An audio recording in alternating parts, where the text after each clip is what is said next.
Hi, Internet. It's day 83 of 365, day 35 of the Lent fast, media fast. Today, I'm going to call it Hi, Dad. Hi, Dad. And the reason I call it Hi, Dad, it's after a Goofy movie. There's a whole concept of where they used to call alphabet soup Hi, Dad soup. And then there's this really sweet scene where it's highly unlikely, but the letters were Hi, Dad, and it made me cry. But today was a Hi, Dad kind of day because, I had my church prayer meeting. And in that prayer meeting,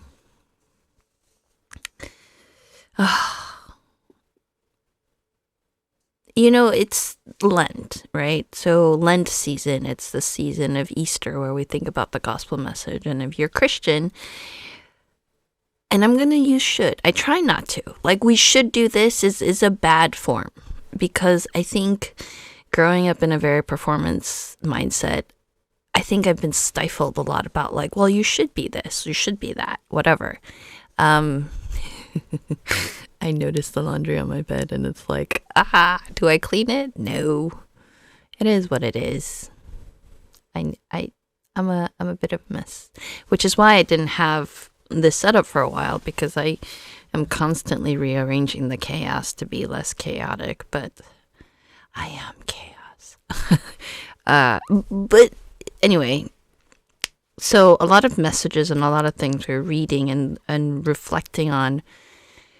I can't think of another word other than should, because I think in the journey of faith, Christianity and faith, there's a lot of theological backing to how you live your life, and there's a lot of really smart people who can say things, but I'm going to speak just on personal experience. There's a level of should that people live under that's incorrect, where we think we have to do certain things in order to have faith, which is not true. Like, Christianity is one of the easiest religions and hardest religions. Easiest religions because we don't have to do anything. God did everything for us. Easter.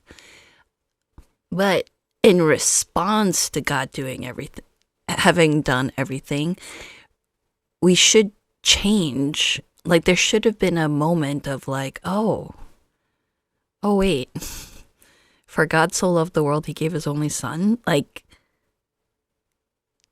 that's, someone sacrificed to that level for you. It should change you. It should. There's no way that you hear something that big and it doesn't change you. It doesn't change your trajectory. That's just, it is what it is, right? So it's easy and hard all at the same time, because it's a lot on like, well, you heard this. Are you going to change? Are you going to do anything? But there isn't that expectation for it. But I think in the season of Lent and the season before Easter, when we're given this intentional time, because you know what? Day to day, shit happens. Day to day, we do things wrong. Day to day, it's hard. I think, again, no scientific backing to this statement. I'm just talking here. I think we as creatures are built storytellers. We think in Once Upon a Time and they live happily ever after, or like Once Upon a Time and then they all died horrible deaths. It's like we think in stories, so we think in moments. So I think sometimes when we think in moments or like key events or big things, the mundanity of everyday life is just stifling. It is just like, we don't know how to process that. And so I think that's why processing or understanding Christianity is so difficult, because in a lot of ways it doesn't seem to be built as like an everyday religion. Does that make sense?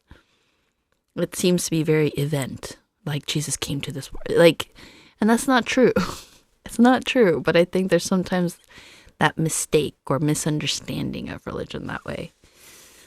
So when I say should, in this time of Lent, we should reflect on Easter. I think it's because if you've been Christian long enough and you're like, yeah, of course I know Easter. I know the gospel story. You kind of like get blasé about it. And that's horrible.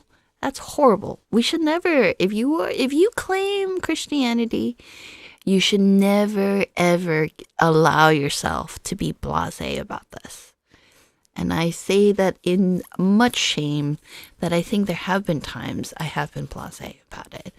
And nothing I can do about the past, but as I go forward, really, at least in this Lent season, really think about like, the gospel, and think about like, what do I want to do different? And what's hard, and what I kind of wanted to talk about yesterday, about the day before, is that like, I struggle with depression. I do. My brain is built differently. I handle things differently, and sometimes silence is good, sometimes silence is bad. And yesterday, silence was just funny. Do not just, yeah. I look at my view count and sometimes I'm like, why are you watching this, internet?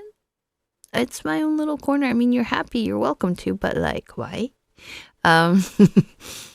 Sometimes I'm like, yeah, it's okay. You could stay at 0 forever. I'm totally okay with that, because it was just a weird avant-garde type thing of like, how long can I stay quiet?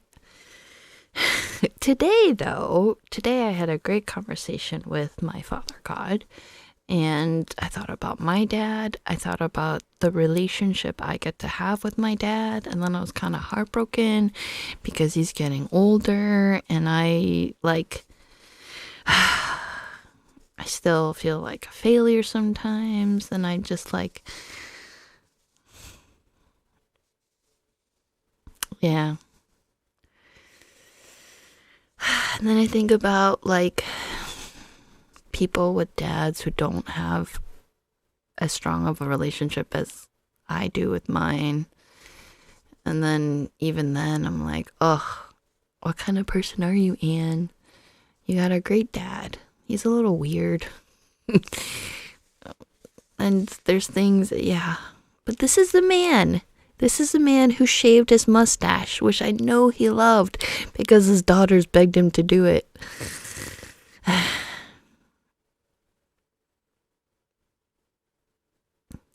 Anyway,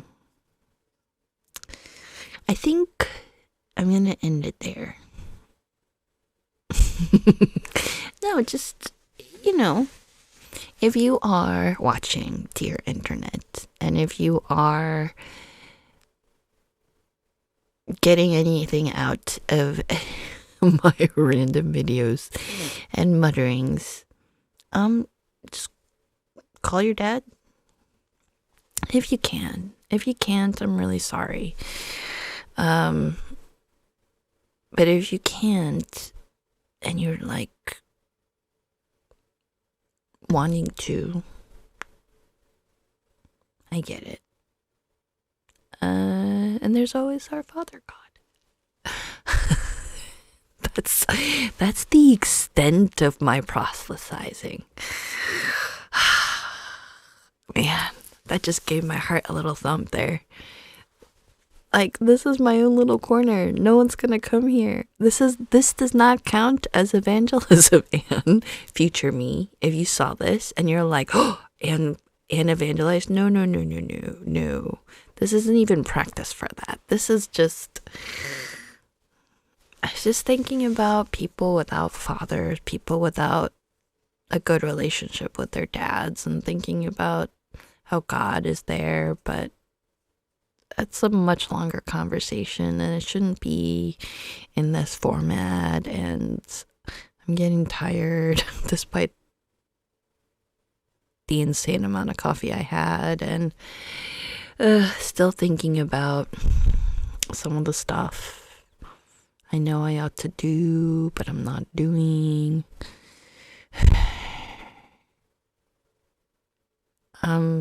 Anyway. Yeah, day 83. Hi, Dad. It's me. Good night.